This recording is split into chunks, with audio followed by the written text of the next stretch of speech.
I've come to the lively suburb of Amakyo today to find the apartment in which I lived for 2 years, my first ever home.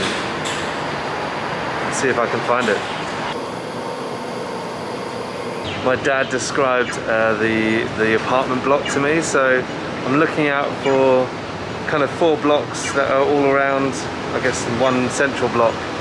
Let's see how successful this goes.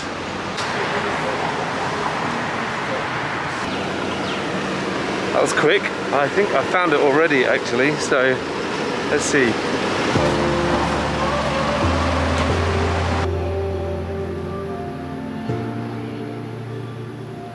Here we are. I was born at Glen Eagles Hospital in 1984. Those mathematicians among you will be able to work out how old I really am, despite me telling everyone I'm 28 for the last however many years. And then I guess my parents had brought me home here. I had at the time an older sister who'd have been nearly 3, and yeah, so this is where I lived for the first nearly 2 years of my life before we moved to the UK. To be perfectly honest, I don't remember any of it. I have a few photos of childhood here, but there are things about Singapore that I guess make me feel like I'm home, and I wonder whether these things were built into me from my first 2 years here as a Singapore citizen and considering this area to be home. I'm looking forward in a little while to exploring a little bit and finding out a little bit about the neighbourhood and seeing what I can find. It was actually in 2014, my first trip back to Singapore as a dad. My son Milo had just turned 1. It was my wife's first trip, Millie's first trip here to Singapore as well. And we were here for quite a few weeks. The blessing of being teachers is that we had a long summer break in the UK, and we came here just to see my parents who had recently moved back.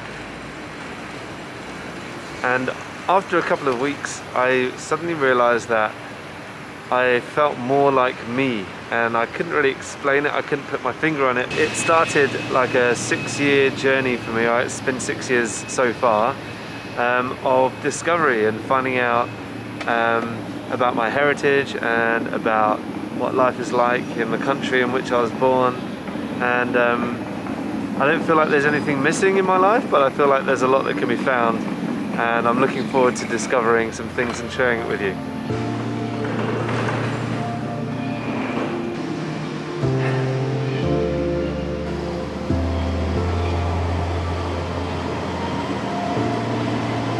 I've been sat here for maybe 15 minutes now, and it's been really nice to be able to see just the people around in the neighbourhood. There've been a group of people cleaning and clearing the place.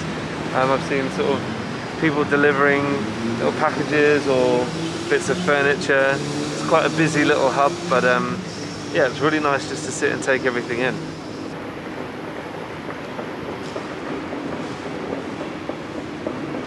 I'm actually going to go and see if I can find the actual apartment, the very apartment that I grew up in. But I might not film inside. Obviously I want to be sensitive to the residents and the people who live here now, so well, let's go have a look, shall we? So I'm actually in the stairwell just next to the apartment, but obviously I don't want to film it just to be sensitive to the people who live here, but it's so nice to be here. I'm taking a picture of the door, going to send it to my parents. It looks kind of, maybe they haven't updated it since I was a kid, but we'll see what my parents say when I check it out. But let's have a little look at the view here. I guess that hub's pretty new, definitely not 30 odd years old, 36 years old. But down here there's some food places, and maybe I'll check those out in a little while, but I'll have to ask my parents and see whether this is one of the places that we would have gone to when I was a kid. I've been very kindly welcomed in by some neighbours who let me take in the views from their homes, so very, very grateful, and such kind people.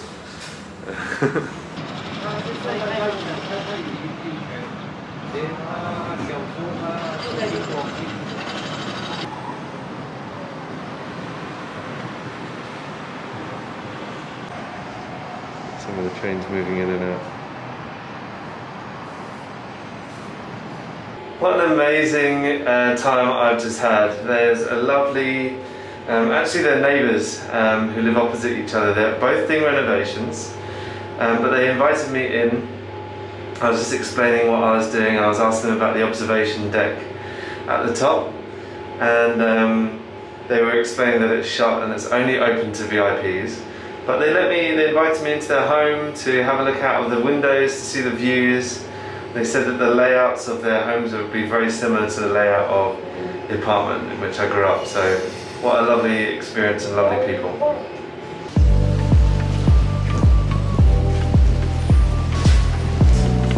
So we decided to record this mini-series, I guess because I feel like a local, even though I'm an immigrant. And one of the things that I like to say is that even though my passport is British, my heart is Singaporean. And that's not to say I don't appreciate Britain for what they did for me in my years growing up there. I loved Britain, I still do, and actually I was treated very well there. But this is home. There's something else here in Singapore, heritage-wise, that I just feel like it's home. I feel very much like I belong here. Quite often we get asked about whether we enjoy the weather here, and I guess maybe as foreigners that's one of the things that Singaporeans think is going to be hard to deal with, or I don't know, but for me that humid air, like the moment we walk out of Changi Airport and the humid air kind of just hits me, I have this moment where I do kind of take a deep breath and feel, I'm home. It's a little bit odd really. On that note of feeling like I'm home, people ask me how in the UK do I not feel like I'm home? What is it that doesn't feel right? And I guess it's really hard to put my finger on. I can't really describe the feeling. I guess at the moment there's a lot of race awareness, and maybe there's a little bit of that. I don't think that it was ever, I don't think I really encountered racism. There were elements every now and again, I guess, but really I felt different. I was definitely treated different. There were certain stereotypes that people would think of me as someone who had Asian heritage. People would assume that I was very good at math straight away, and that I knew some sort of martial art. I was alright at maths, but I'm definitely not a martial artist, so that was kind of funny. But I guess, yeah, presumptions like that maybe made me feel like I didn't quite belong, and I can't help but I look Chinese. I don't feel Chinese. I definitely feel Singaporean, but yeah, I guess that was something that I probably had to deal with in childhood.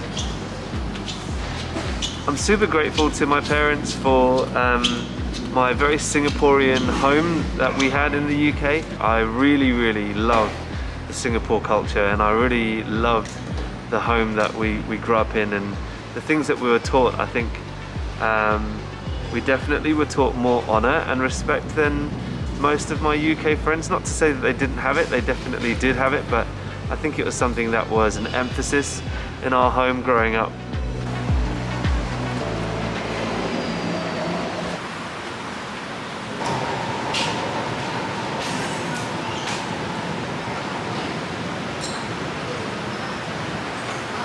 So at 2 years old, my dad went to, well, both my parents and my older sister and I moved to the UK for my dad to study and mum to work. And I guess there was always the intention to come back here to Singapore.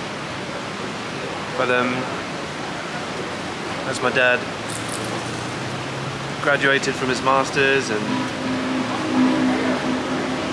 then got work in the UK, we ended up staying, and I think I was about 12 years old when we became citizens of the UK and had to give up our Singaporean passports. And so I guess that answers the question that we get asked a lot, which is whether I served NS, and the answer was no, I didn't have the option to serve NS as I was no longer a Singapore citizen at that age. One of the things I love about local Singapore is just, I guess, the food culture, and I don't just mean dishes and meals and stuff, but I've just come down to the local hawker centre just here at the bottom of the apartment, and I'm grabbed myself a pao and a coffee for $2, and I'm just sat here enjoying a little bit of a snack and a coffee before I go on my way. And that whole feel of, I don't know, we've referred to it before on the channel as the kampong feel. It's that feel that everyone knows everybody. There's a real sense of community here, which is lovely. Like the neighbours upstairs who just let me come into their apartments to film and to chat to them and get to know them a little bit. And I think it's really cool. I love the fact that this is I guess a trait of Singapore culture, and it's something that we had in our family home in the UK when I was growing up. It's something that Millie and I, that we talked about when we were having a family of our own. We always wanted our door to be a door that was open to all of our friends and anybody who really wanted just to drop in for a meal or something. We always try to make sure we've got enough food in the fridge to be able to cook a meal quickly for anybody to be able to come and join us too. So yeah, it's just a beautiful culture to have.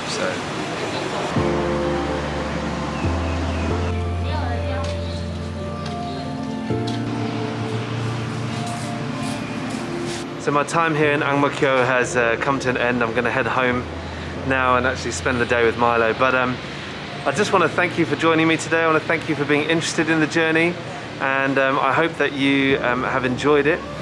We're going to do a few more of these episodes of The Local Immigrant, so do track along. If you've got any thoughts or comments or questions that you have for me, do just drop them in the comments below, and I'll look to answer them in the coming weeks and months. Thanks again, and we'll see you soon.